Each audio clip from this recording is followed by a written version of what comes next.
Good morning students. हम भारत की खोज का चैप्टर 3 सिंधु घाटी सभ्यता कर रहे थे बेटा। इसे आगे कंटिन्यू रखते हैं। आगे आता है आपका भगवत गीता।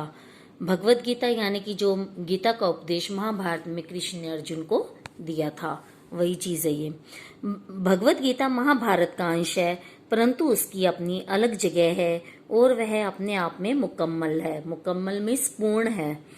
यह 700 श्लोकों का एक छोटा सा काव्य है। इसकी रचना बौद्ध काल से पहले हुई। तब से अब तक इसकी लोकप्रियता और प्रभाव कम नहीं हुआ। आज भी भारत में इसके प्रति पहले जैसा आकर्षण बना हुआ है।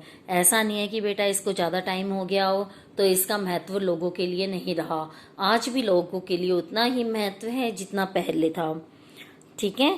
विचार और दर्शन का हर संप्रदाय इसे श्रद्धा से देखता है और अपने ढंग से इसकी व्याख्या करता है। संकट के समय जो मनुष्य के मन में संदेश आता है और वह कर्तव्य के बारे में दुविधाग्रस्त होता है, तो वह प्रकाश और मार्गदर्शन के लिए गीता की ओर देखता है।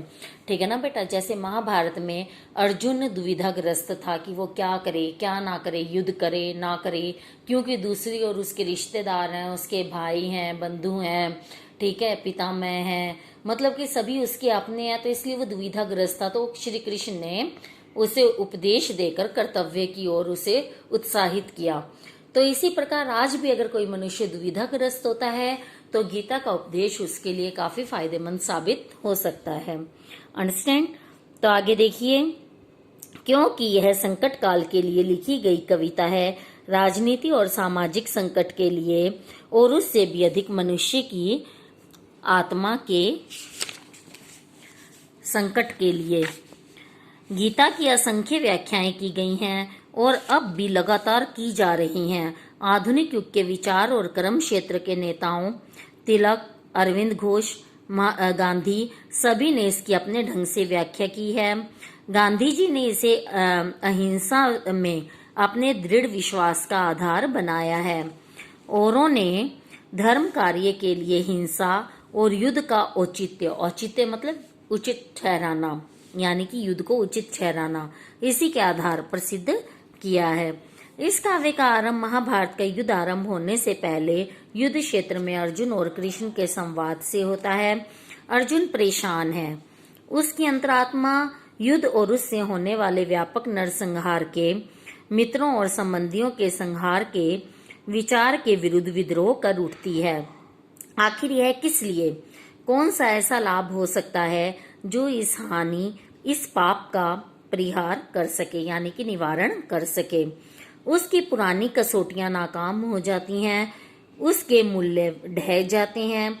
अर्जुन इंसान की उस पीड़ित आत्मा का प्रतीक बन जाता है जो युग युग से कर्तव्यों और नैतिकता के तकाजों की दुविधा से ग्रस्त है। इस निजी बातचीत से हम एक एक करके व्यक्ति के कर्तव्य, सामाजिक आचरण, मानव जीवन में सदाचार और सबको नियंत्रित करने वाले आध्यात्मिक दृष्टिकोण जैसे विषयों की ओर बढ़ते हैं। गीता में ऐसा बहुत कुछ है जो आध्यात्मिक है। इसमें मानव विकास के 3 मार्गों ज्ञान, कर्म और भक्ति के बीच समन्वय करने का प्रयास किया गया है। यहाँ तक कि इसमें एक व्यक्तिगत ईश्वर का स्वरूप उभरता है। हालांकि उसे पूर्ण रूप परमेश्वर का ही अवतार माना गया है। गीता में मानव अस्तित्व की आध्यात्मिक पृष्ठभूमि का निरूपण किया गया है। रोजमर्रा की जिंदगी की व्यवहारिक समस्याएं इसी संदर्भ में सामने आती हैं। गीता में जीवन के कर्तव्यों के निर्वाह के लिए कर्म का आह्वान किया गया है। अकर्मण्यता की निंदा की गई है और कहा गया है कि कर्म और जीवन को समय के उच्चतम आदर्शों के अनुरूप होना चाहिए, क्योंकि ये आदर्श समय समय पर स्वयं ही बदल सकते हैं। युग धर्म अर्थात विशेष युग के अपने आदर्शों को हमेशा ध्यान में रखना चाहिए। गीता का संदेश ना सांप्रदायिक है और ना ही किसी विशेष विचारधारा के लोगों को संबोधित करता है। इसकी दृष्टि सार्वभौमिक है। उसमें कहा गया है, सभी रास्ते मुझ तक आते हैं, इसी सार्वभौमिकता के कारण गीता सभी वर्गों और संप्रदायों के लोगों के लिए मान्य हुई। बेटा देखो, गीता ऐसा नहीं है कि खाली हिंदुओं का ग्रंथ है और हिंदुओं का ही मार्गदर्शन करता है। कोई भी दुविधाग्रस्त इंसान हो, चाहे वो हिंदू हो, मुस्लिम हो, सिख हो, ईसाई हो, सभी का मार्गदर्शन कर सकता है। अगर इसे पूरे विश्वास के साथ पढ़ा जाए तो हर किसी के लिए ये फायदेमंद है। अगर मुसलमान ये सोचे कि हिंदुओं का ग्रंथ है, हम तो नहीं पढ़ते, तो उसका कुछ नहीं किया जा सकता। अंडरस्टैंड? आगे देखिए, इसी सार्वभौमिकता के कारण गीता सभी वर्गों और संप्रदायों के लोगों के लिए मान्य हुई। इसकी रचना के बाद 2500 वर्षों में भारतवासी बार बार परिवर्तन, विकास और ह्रास की प्रक्रिया से गुजरे हैं। ह्रास मतलब पतन। उन्हें एक के बाद एक तरह तरह के अनुभव हुए हैं, एक के बाद एक विचार सामने आए हैं, पर उन्हें हमेशा गीता में कोई ऐसी जीवंत चीज मिली है जो विकसित होते विचारों से मेल खाती रही। यानी कि जितनी बार भी पढ़े, हर बार कुछ नया नजर आना। प्राचीन भारत में जीवन और कर्म। बुद्ध के समय से पहले का वृतांत हमें जातक कथाओं में मिलता है। इन जातक कथाओं का वर्तमान रूप बुद्ध के कुछ समय बाद का है। यानी जब बुद्ध का टाइम चला गया तो उन पर आधारित कथाएं लिखी गई, जिन्हें जातक कथाओं के नाम से जाना जाता है। जातक कथाओं में उस समय का वर्णन है जब भारत में दो प्रधान जातियों, द्रविड़ों और आर्यों का अंतिम रूप से मेल हो रहा था। कहा जा सकता है कि जातक पुरोहित या ब्राह्मण परंपरा तथा क्षत्रिय या शासक परंपरा के विरोध में लोक परंपरा का प्रतिनिधित्व करते हैं। ग्राम सभाएं एक सीमा तक स्वतंत्र थी। आमदनी का मुख्य जरिया लगान था। माना जाता है कि जमीन पर लगाया जाने वाला कर उत्पादन में राजा का हिस्सा है। ठीक है बेटा, जो जमीन का टैक्स होता है उसे राजा का हिस्सा माना जाता था। उसका भुगतान हमेशा तो नहीं, अक्सर गल्ले या पैदावार की शक्ल में किया जाता था। यह कर उपज के छठे भाग के करीब होता था। मीन्स पूरी उपज को एक साइड रख दिया और उसका छठा भाग निकाल के वो भूमि के टैक्स के रूप में दिया जाता था। यह सभ्यता मुख्य रूप से कृषि केंद्रित थी और इसकी बुनियादी इकाई स्वशासित गांव थे। राजनीतिक और आर्थिक ढांचा इन्हीं ग्राम समुदायों से बनाया जाता था, जिन्हें 10-10 और 100-100 के समूह में बांट दिया जाता था। जातकों के वर्णनों से एक खास तरह का विकास उभरकर सामने आता है।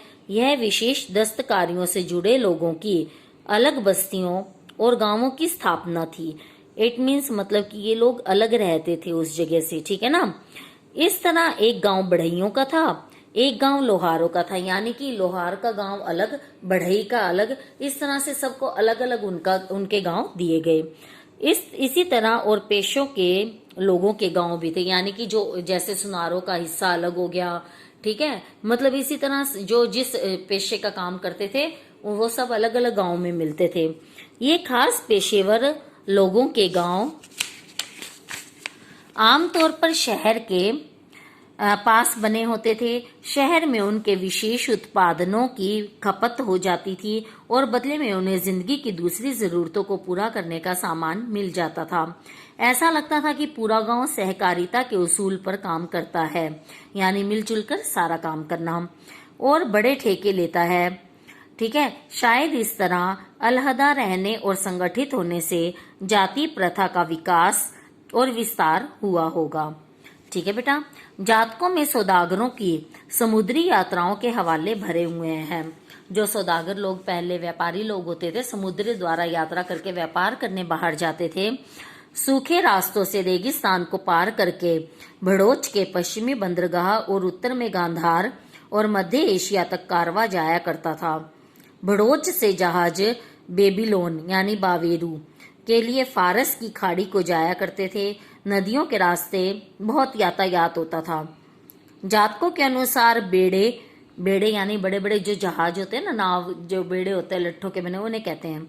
बनारस, पटना, चंपा यानी कि भागलपुर और दूसरे स्थानों से समुद्र की ओर जाते थे और वहां से दक्षिणी बंदरगाहों और लंका और मल्ले टापू तक। भारत में लिखने की प्रथा बहुत पुरानी है। पाषाण युग के मिट्टी के पुराने बर्तनों पर ब्राह्मी लिपि के अक्षर मिले हैं। मोहनजोदड़ो में मिले शिलालेखों को अब तक पूरी तरह पढ़ा नहीं जा सका है। मोहनजोदड़ो में बेटा जो शिलालेख मिले थे, शिलालेख मैंने बताया था पत्थरों पर खुदे हुए लेख, उन्हें अभी तक पूरी तरह नहीं पढ़ा जा सका है। ठीक है ना। वे ब्राह्मी लेख जो पूरे भारत में मिले हैं निश्चित रूप से उस मूल लिपि में हैं जिससे भारत में देवनागरी और अन्य लिपियों का विकास हुआ है। अशोक के कुछ लेख ब्राह्मी लिपि में हैं। उत्तर पश्चिम में मिलने वाले कुछ अन्य लेख खरोष्टी लिपि में हैं। बेटा बहुत ज्यादा हो गया, आगे नेक्स्ट वीडियो में करेंगे। Okay bye.